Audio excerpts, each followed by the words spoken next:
What is the direct method? Also called natural method, was established in Germany and France around 1900. It appeared as an answer to the shortcomings of the grammar translation method. It is a method for teaching foreign languages that uses the target language, discarding any use of the mother tongue in the classroom. As teachers became frustrated with the students' inability to communicate orally, they began to experiment with new techniques. The idea was that foreign language teaching must be carried out the same way people learn their mother tongue. In practice, it stood for the following principles and procedures. The first one was that classroom instruction was conducted exclusively in the target language.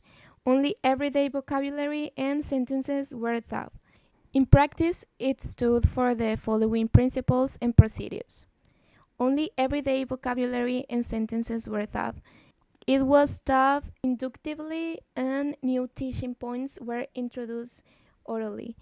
Listening and comprehension were taught at the same time, and it was emphasized on the correct pronunciation and grammar. And these principles are seen in the guidelines for the teaching oral language, which are still followed in contemporary schools. It was never translate, demonstrate, never explain, act, and never make a speech, ask questions. The different teaching styles using the direct method approach are showing or using multiple examples of a word or concept. There should be an overkill of props, images, or just gestures used to make sure the point comes across for a student, to ensure comprehension since there is no translation being used at all. The second one is props and TPR, total physical response. Visual cues are extremely important for the student learning with this method. The student needs to see the image or the action many times in order to associate the concept with the new word language they are learning. In third place, listening, speaking, and make sure to have a non-threatening environment. It is vital to create a safe space for the students to attempt to communicate using their newly acquired language. The students should receive rewards and praise when they effectively speak and gently correct and repetition when needed due to errors. Advantages and disadvantages while using the direct method. Clearly, the direct method is a shift away from the grammar translation method. One of its positive points is that promises to teach the language and not about the language. Only the target language is used and the learning is contextualized, making it more attractive for those who have needs of real communication in the target language, and is one of the first methods to introduce the teaching of vocabulary through realia. The disadvantages are that the other skills, namely reading and writing, are ignored to a great extent, especially from rural background, find difficult to grasp things taught via this method. The students whose parents can speak English well get more benefit from this method. Despite its shortcomings, this method is good, but teacher must be able to modify it for the benefit of the whole class.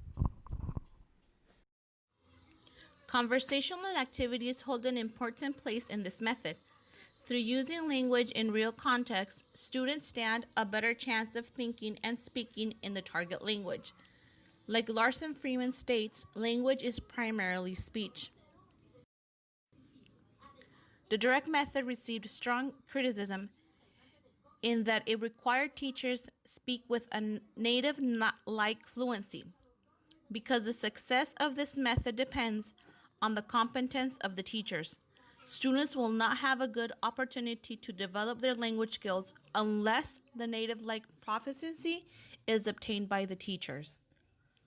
Some techniques used in direct methods are reading aloud, question and answer exercise, getting students to self correct, conversation practice, fill in the blank, dictation, map drawing, and paragraph writing.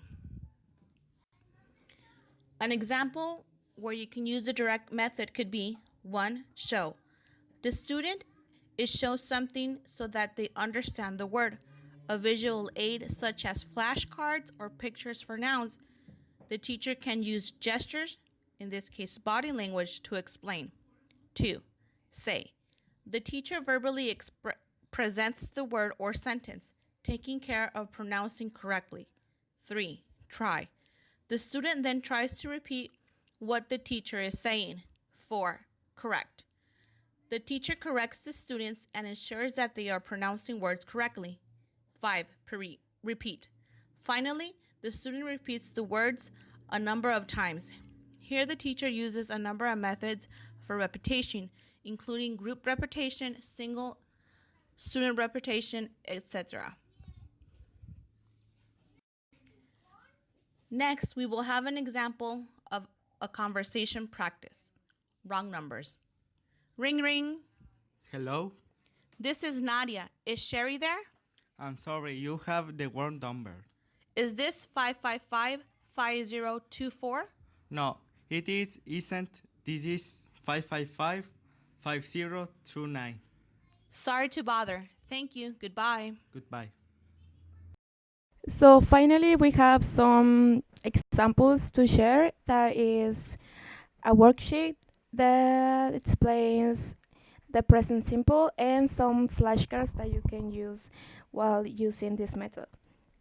And that's gonna be all for us, and I hope you understand what we explain and like our presentation.